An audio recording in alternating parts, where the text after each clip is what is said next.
الحمد لله نحمده ونستعينه ونستغفره ونؤمن به ونعوذ بالله من شرور أنفسنا ومن سيئات أعمالنا من يهدي الله فلا مضل له ومن يضلله فلا هادي له نشهد أن لا إله إلا الله وحده لا شريك له ونشهد أن سيدنا ونبينا ومولانا محمدا عبده ورسوله الذي أرسله بالحق بشيرا ونذيرا وداعيا إلى الله بإذنه وسراجا وقمرا منيرا فقد قال الله تعالى في كلامه المجيد والفرقانه الحميد أعوذ بالله من الشيطان الرجيم بسم الله الرحمن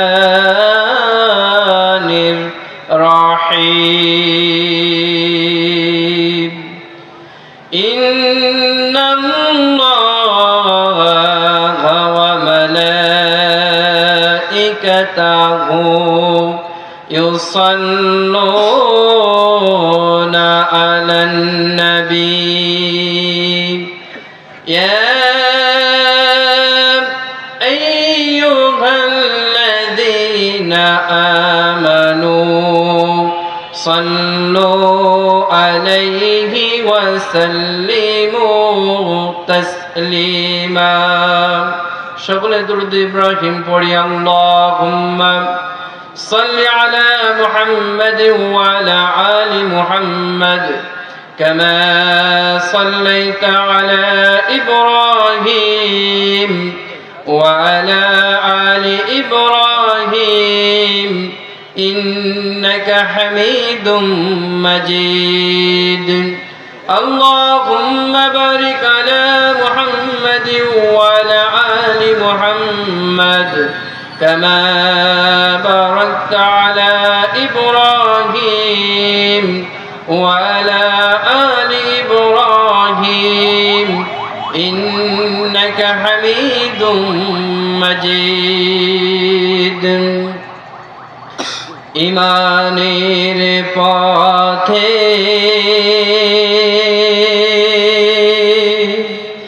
অবিচল থেকে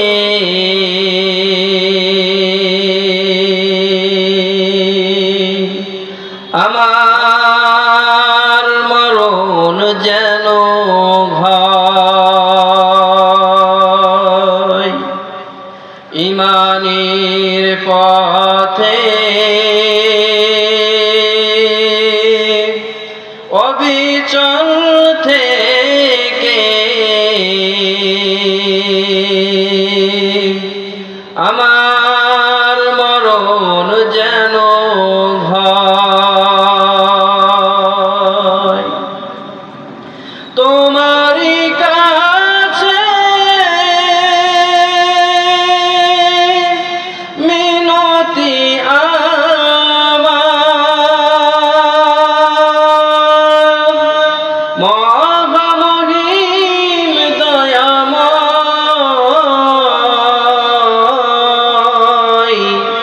ঈমানের পথে অবিচল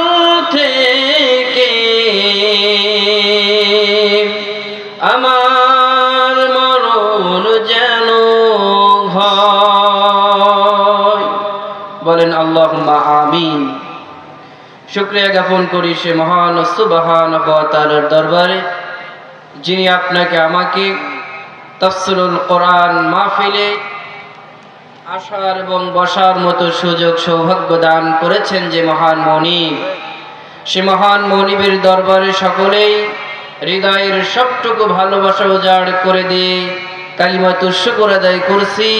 আমরা সকলেই বলি আলহামদুলিল্লাহ।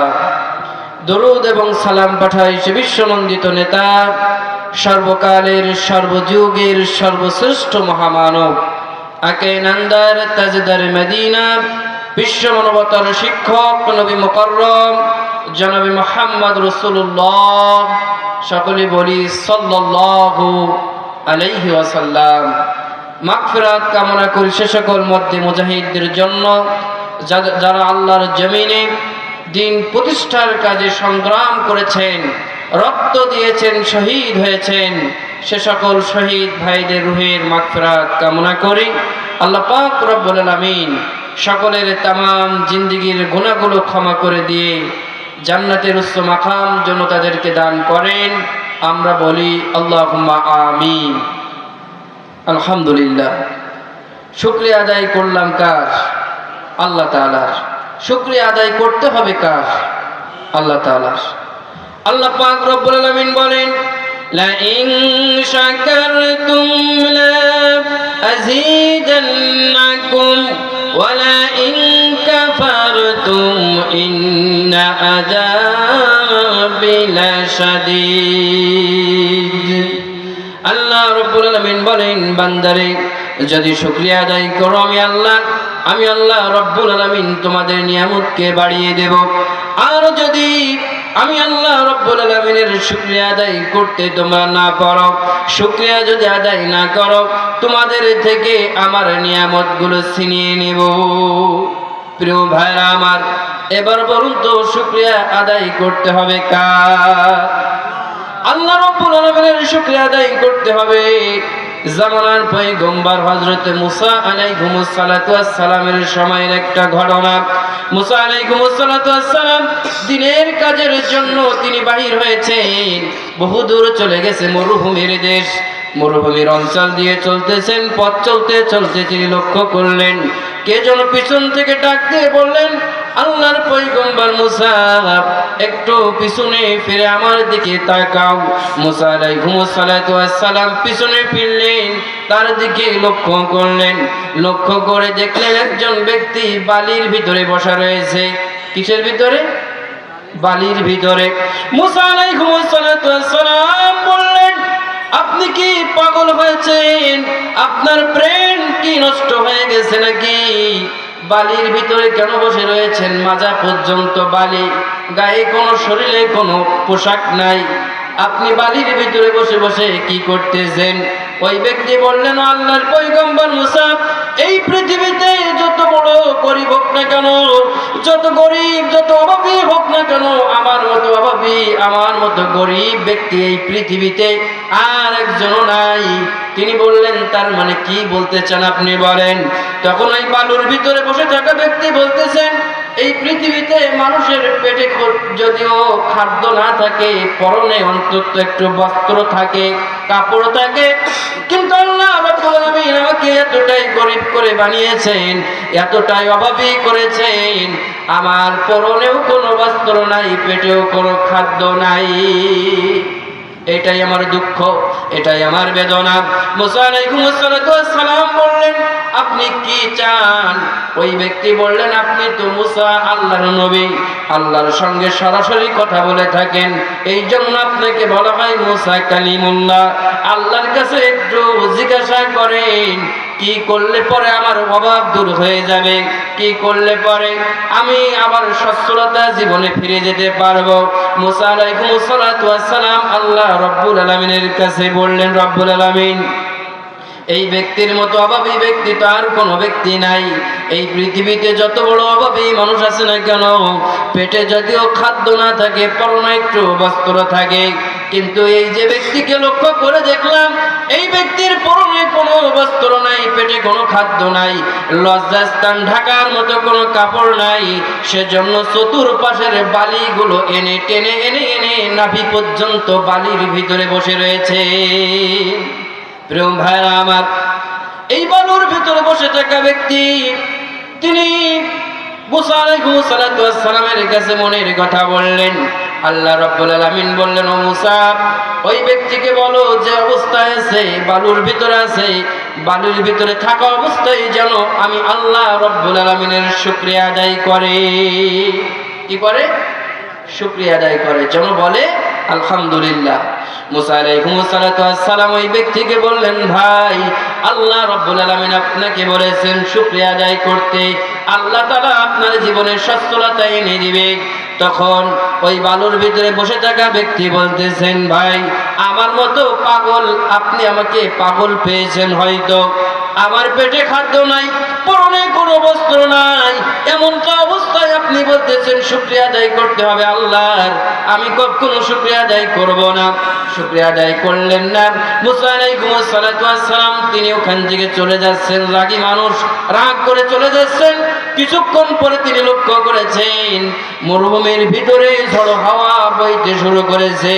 এই ঝড়ের প্রবণতা এতটাই বেশি ছিল, ওই ব্যক্তি বালুর ভিতরে বসেছিল, বালুগুলো ঝড়ের সঙ্গে উড়িয়ে নিয়ে অন্যত্রে চলে গেল। পরবর্তীতে লজ্জাস্থান ঢাকার মধ্যেও বালু তার কাছে অবশিষ্ট রইল না। আল্লাহ রাব্বুল আলামিন বলেন, মুসা, ওই ব্যক্তি বালুর ভিতরে বসে রয়েছে, এটাও আমার রহমত, রহমতের কারণে বালুর ভিতরে বসতে পেরেছে। সেজন্য আমরা গাছতলায় থাকি আর পাঁচতলায় থাকি, আমরা ডাল ভাত খাই আর বিরিয়ানি ভাত খাই, যাই খাই না কেন শুকরিয়া আদায় করতে হবে। বলেন কার? 5 ওয়াক্ত নামাজ আদায় করি, নামাজে 5 ওয়াক্ত নামাজের প্রথমে সূরা ফাতিহা ছাড়া নামাজ হয় না। আর ওই সূরা ফাতিহার ভিতরে আমরা বলি আলহামদুলিল্লাহি রাব্বিল আলামিন। আমরা বলি সমস্ত প্রশংসা আল্লাহ তাআলার জন্য। কার জন্য? যিনি বিশ্ব জগতের প্রতিপালক, তার জন্য শুকরিয়া। আর-রহমানির রহিম,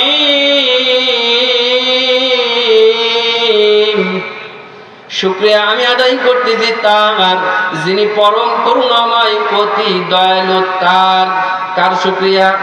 যিনি পরম করুণাময়, অতি দয়ালু, তারই শুকরিয়া আদায় করতেছি। মালিকি ইয়াউমিদ্দিন, যিনি বিচার দিবসের মালিক, আমি ওই আল্লাহ তাআলার শুকরিয়া আদায় করতেছি। ইয়াকা না'বুদু ওয়া ইয়াকা নাস্তাঈন, আমরা আল্লাহকে বলি রব্বুল আলামিন তোমার শুকরিয়া আদায় করি, তোমার ইবাদত করি, আর তোমার কাছে আমরা সাহায্য চাই। মুসলমান ব্যক্তি কার কাছে সাহায্য চাইবে? কার কাছে চাইবে বলেন? আল্লাহ তাআলার কাছে সাহায্য চাইলে আল্লাহ রাব্বুল আলামিন সাহায্য দান করবেন। বান্দা যখন গভীর রজনীতে তাহাজ্জুদের নামাজে উঠে আল্লাহ রাব্বুল আলামিনের দরবারে দুখানি হাত উত্তোলন করে দোয়া করতে থাকে, আল্লাহ রাব্বুল আলামিন ওই দোয়া ফিরিয়ে দেন না। প্রিয় ভাইরা আমার, ভারতের সম্রাট শাহজাহানের কাছে একজন ফকির এসেছে। একজন ফকির এসেছে, এটা বলে শেষ করবো ইনশাআল্লাহ, সময় সংক্ষেপ। আমার পরে ভালো ভালো আলোচক আছে ইনশাআল্লাহ, তারা আলোচনা করবেন। সম্মানিত ভাইরা, একজন ফকির এসেছে। ফকির এসে বলতেছে, বাদশা তিনি ভিক্ষা করেন, সারাটা জীবন ভিক্ষা করে। কিছু কিছু মানুষ বললেন, ভাই সারাটা জীবন তো আপনি ভিক্ষা করলেন, ভিক্ষা এখনো বন্ধ হলো না, আপনি যান বাদশার কাছে, সম্রাটের কাছে গেলে আপনাকে এমন দেওয়া দেবে আর জীবনে ভিক্ষা করার প্রয়োজন হবে না। তো উনি সম্রাটের কাছে চলে গেছেন। যাওয়ার পরে উনি লক্ষ্য করলেন সম্রাট মসজিদের ভিতরে নামাজ আদায় করতেছেন। উনি দাঁড়ালেন, দাঁড়ানোর পরে উনি লক্ষ্য করলেন সম্রাট নামাজ আদায় করে দুখানি হাত উত্তোলন করে রবের দরবারে দোয়া করতেছেন আর কান্নাকাটি করতেছেন, কি যেন চাচ্ছেন। তখন ফকির চলে যাচ্ছে। সম্রাট দোয়া শেষ করে ফকিরকে ডাক দিলেন, ফকির এদিকে আসো, ভয় পেয়েছো নাকি, চলে যাচ্ছ কেন? ফকির বললেন, হুজুর যে কাজে এসেছিলাম ওই কাজ আমার আর দরকার নাই। তার মানে হলো এই, আমি এসেছিলাম, আমি তো সারাটা জীবন ভিক্ষা করি মানুষের কাছে, একটা হাত তুলে আমি মানুষের কাছে ভিক্ষা করি, আর আমি লক্ষ্য করলাম আজকে আপনি 2 হাত উত্তোলন করে আপনি রবের কাছে ভিক্ষা চাইতেছেন। আমার শিক্ষা হয়ে গেছে, যতদিন বাঁচবো এই হাত দিয়ে মানুষের কাছে আর সাহায্য চাইবো না। আপনি যার কাছে সাহায্য চাইতেছেন ওই রবের কাছে আমি সাহায্য চাইবো। বলেন সুবহানাল্লাহ। তাহলে আমরা নামাজ